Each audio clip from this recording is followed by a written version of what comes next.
Once upon a time, a long time ago, I was only a senior Linux security consultant at the Intel Corporation's Jones Farm campus in beautiful Hillsboro, Oregon.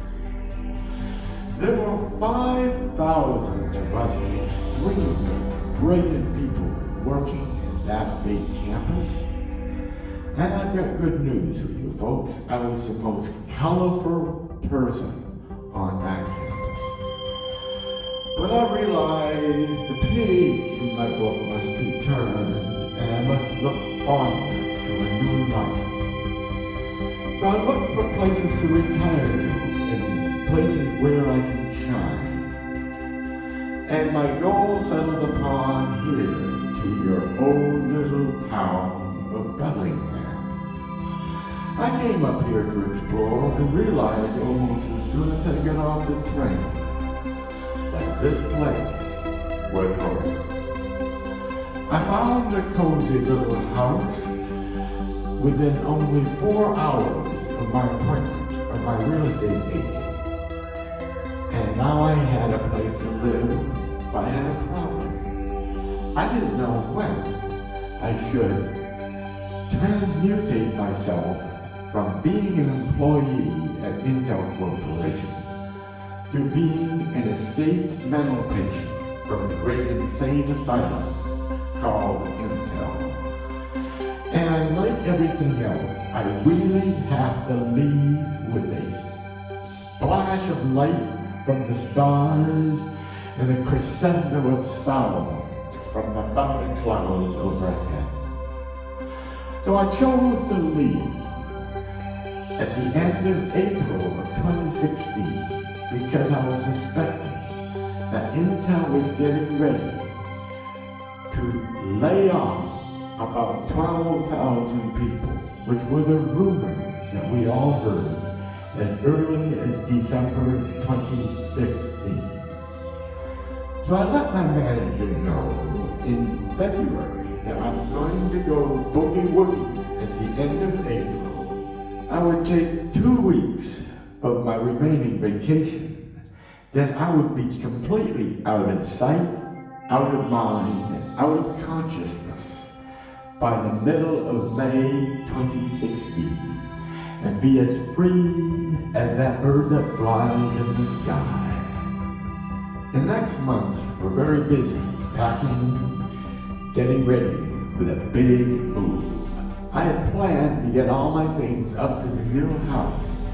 Then as a final goodbye to ride my bicycle from Portland, Oregon to Bellingham, Washington on my very last day.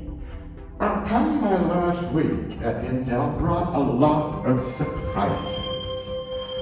First of all, just a little backstory, I used to commute by bicycle, yes, pedal bicycle, to 20 miles from southeast Portland to beautiful Hillsboro where the Jones Farm campus is located. That includes a 1,000-foot hill called the West Hills, which means I was physically exhausted, however, fully invigorated and mentally alert, which allowed me to instantly realize that something very strange was happening on that campus at Jones Farm. First of all, I saw a bunch of strange men. Turns out they were rent-a-goons, private security brought in case there was trouble, similar to what Pinkertons did when the union was making mumblings about a strike. Plus, I saw this very nice luxury bus awaiting. The bus was perhaps as luxurious as a chariot that would carry Caesar Augustus, the Holy Roman Empire. Could the Emperor of Rome be visiting Intel to bless my bid farewell? I walked up to the bus and asked the driver, what's happening? Is Caesar Augustus coming here? He looked at me very mean and said, none of your business. Well, I went inside with trepidation When I got inside, I saw many, many more of these rent-a-cops, burly men, fully muscled, men who could lift 1,000 pounds dressed in cheap suits. I knew something was going to happen. I realized several of the conference rooms were roped off. Could they be preparing the banquet for Caesar Augustus? Or more honestly, could they be preparing to start laying off those 12,000 people? Well, I went upstairs, and lo and behold, I was surprised. I got an email on my machine stating, "We are offering you a buyout. We're offering you a large lump sum if you choose to be voluntarily laid off." Well, you know what's going on here? I had told these guys I was leaving last February, so theoretically I should not be getting an offer like that. So I went to my manager's office and said, "Venky," that was his name, "what's going on? As I told you last February, I'm leaving on Friday to ride my bicycle up to Bellingham, Washington." Well, he had completely forgotten that I was planning to leave Intel and retire. So he did not file the paperwork with HR to let Intel officially know that I was going to do the big boogie-woogie. Well, needless to say, I dashed back to my desk and quickly replied to that email and said, "Yes, I'll be glad to be laid off from this place and to move on with my new life." Well, it turns out that was a very, very surreal week at work. First of all, I discovered that those conference rooms I was talking about were not being set up at the grand banquet with the arrival of the Holy Roman Emperor Caesar Augustus, who would also bless my departure. No, they would be used to muster out the folks being laid off. They were doing perp walks, escorting people from their desks to those rooms in front of everyone else, which means that people could see who's being laid off. It was like the boys watching the girls, watching the boys, watching the girls being escorted out the door. Needless to say, no work was being done. Morale was very, very poor that entire week. Well, I decided, since I'm leaving and I have nothing to lose, let's try to spice things up. So, as you know, I ride my bicycle to and from work.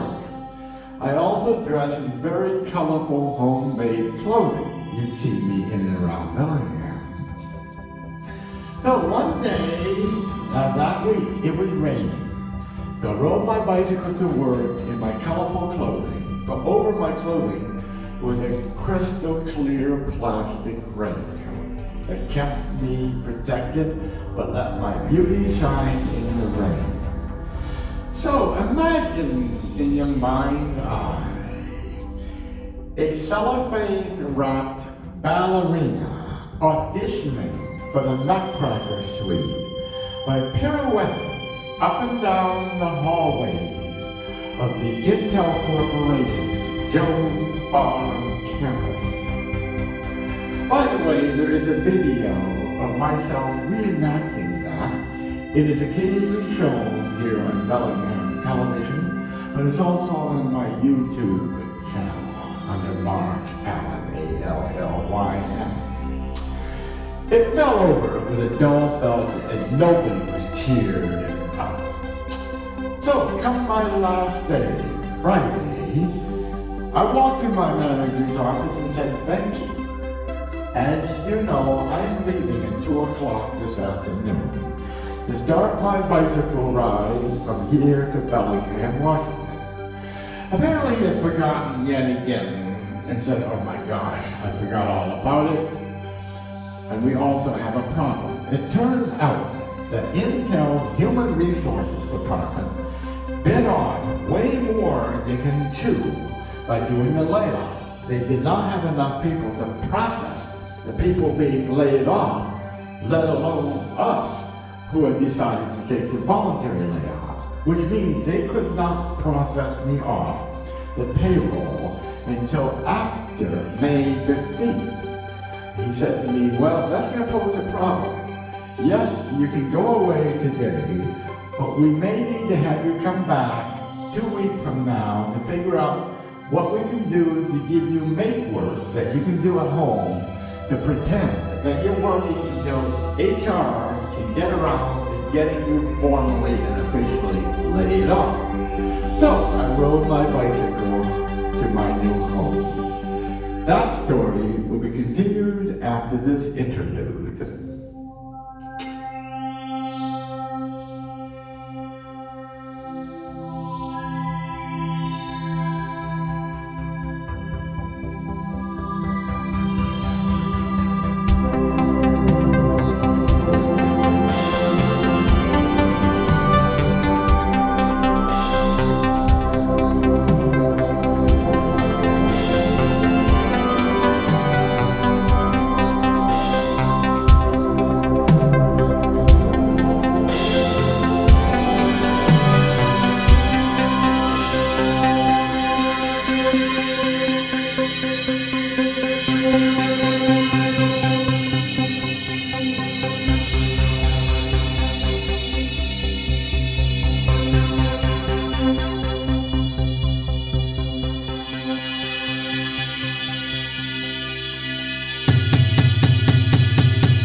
My stunt.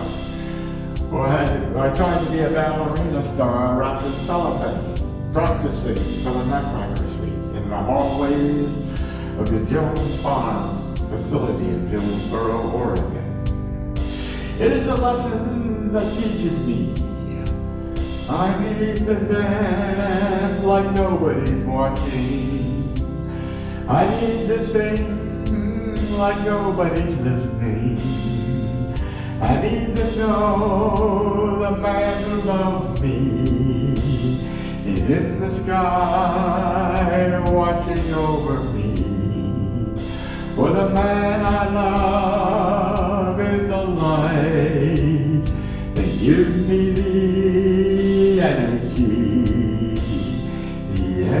to shine in my life and be the rainbow that shines upon your whole little town of Bellingham. I need the shine so the city can shine its beauty through the world.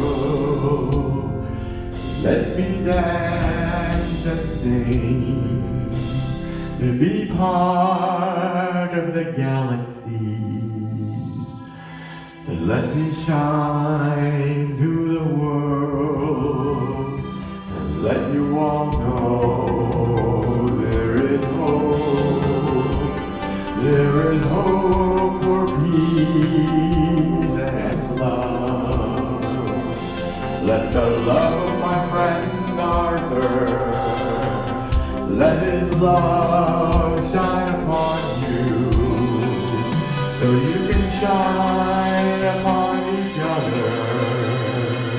So let us all know that we love each other. May we the people of Bellingham, those managers I didn't tell, and even you, the great emperor of Rome, Caesar Augustus. For all I know, you may have a crush on me, but yes, I love you too.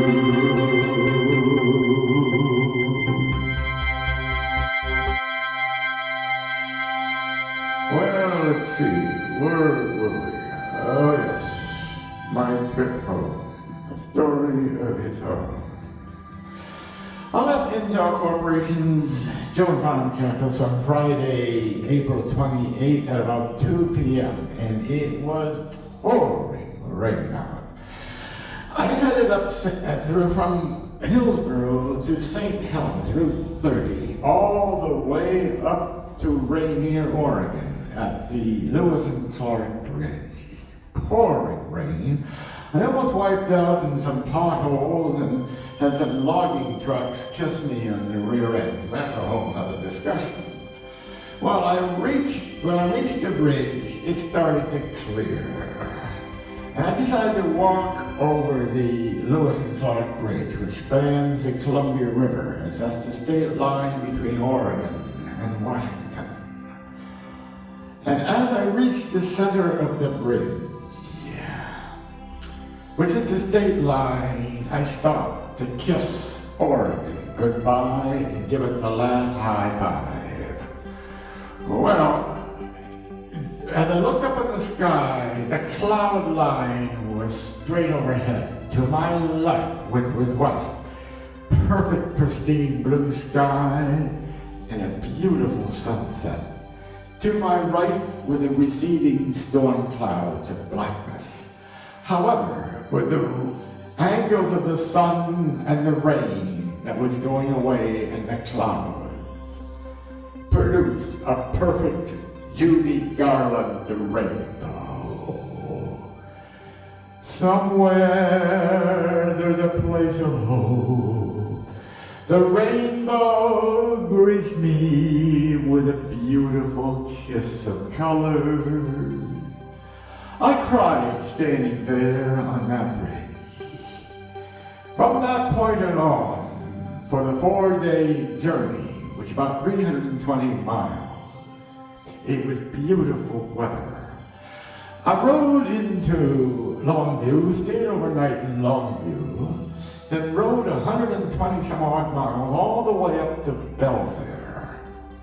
There's a small town in Washington called Allen, A-L-L-Y-N, which is the same spelling as my last name. Unfortunately, there was only one hotel room in Allen, and it was taken. So I could not stay in my own namesake. I had to settle to Belfair. Next morning, I got up and rode from Belfair through Bremerton, through Paulsville, across the Hood Canal Bridge. Beautiful ride, all the way up to beautiful Port Townsend. Interesting trivia, did you know that the author of Doom, Herbert, once lived in Port Townsend? He had died, of course, so I could not visit him. I stayed 2 nights there. You cannot stay in Port Townsend for less than 2 nights. And by the way, while relaxing on the terrace in my motel room overlooking Port Townsend's waterfront, I was casually surfing online looking at some blogs about Intel. It turns out, very interestingly, that luxury bus that I mentioned that they shooed me away from, well, they made a big, big boo-boo. The conference rooms that were used to do the layoff processing were normally used with new employee orientation to welcome new employees to the company.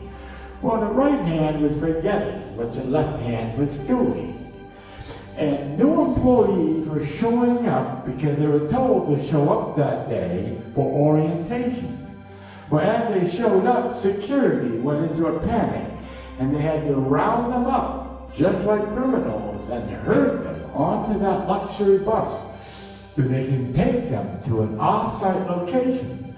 So the new employees being welcomed to the company could not see what was going on in those conference rooms, just like as the Wizard of Oz would say, don't pay any attention to what's going on in that curtain.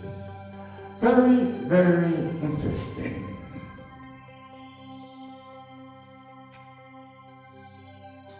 The rest of the journey was through Whidbey Island, and then through Skagit County, and finally over the beautiful Chuckanut Road into yours truly, old little town of Bellingham.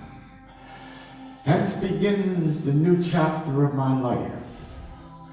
Now, interesting footnote, so 2 weeks later, I had to take the choo-choo train from Bellingham back to Portland. I can go back to the office and find out, do I have to do fake make work because they cannot lay me off? I walked into my manager's office and I had to wait 2 hours. I think he must have forgotten that again. He finally came in. He said, oh my gosh, it's you. He sat down, he said, oh the heck with it. I'm not going to bother to make you do make work. It doesn't make any sense. Give me your keys, give me your badge, give me your computer, give me everything. I'm going to strip you of your dignity and identity. However, I'm going to keep you as an employee for 2 more months because HR is all messed up. So he escorted me out. But when he escorted me out, I felt like dancing again. Well, I decided not to. I didn't want to embarrass him. He had enough on his mind. So when I left for the last time, now, mind you, they treated me well. They taught me Linux. They taught me security. They allowed me to be very creative. And there are 4 patents under my name, which were from ideas that were nurtured by my experience at Intel. So if you look up Mark Allen, A-L-L-Y-N, at the U.S. Patent Office, you will see 4 patents. If you want to know more details, you can view the video I mentioned about my behavior on my last days of Intel. The details of the patents are on some of the credits that scroll by during that video. Also, I met some wonderful colleagues and learned a lot about modern electronics and software, with which I use to this day. I have used the experience I gained at Intel to create a new exhibit for the Spark Museum, which is to simulate the signals for the old-time mechanical television.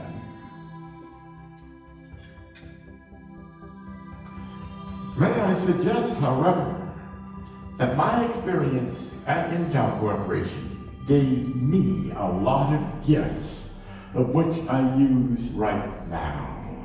The most important gifts are the ability to take very complex problems into smaller problems so I can solve them. Also the ability to make mistakes and to learn from my mistakes. You cannot learn by not making mistakes at all. And if you don't take the initiative to learn from the mistakes, you can make the same mistakes over and over again. Also to persevere. If a problem does not seem to be solvable, stop and think outside the box. Look at it from another angle. There is a way around it. Also, to be diligent, to think, to take in all the details, and to be not afraid to be different and to stand out. I take these gifts and I use them all the time. In my work, they take the man I love's love and let it help me shine to the people of Bellingham and the people in the world beyond. With my artwork, with my handmade colorful clothing, my lighted clothing, and my videos for which I shine on Bellingham television. These are the gifts that will carry me forever and ever. They allow me to see the joy in making mistakes and have the courage to be not perfect, especially when I do my videos and my homemade music. I know I will have mistakes, but it will also allow me to learn forever and ever. Another thing that was very important for me to learn during my career at Intel, especially toward the end, that yes, a lot of negative things would be said against my abilities and the quality of my work. This happens in a hyper-competitive environment where everybody needs to try to look to his or her own best to be above all others. I need to be resilient to that and know that my ability will stand no matter what is said about them by others who may be jealous or have ulterior motives. This is extremely important now because as I make my videos throughout Bellingham, about Bellingham history and bicycling around Bellingham, I received a lot of adverse comments about the quality of my videos and my philosophies on bicycle safety. I need to know and remind myself that those are only opinions by others, and that my work, my effort, my opinions will stand fully on their own strength, even if somebody else tries to knock them down. And no matter what anyone says to me, I need to say and express and show my love to everyone here in Bellingham and everyone in the communities, in the countries, and the world, and of course the galaxies beyond. That myself and the power of love from my friend Arthur is yours forever and ever.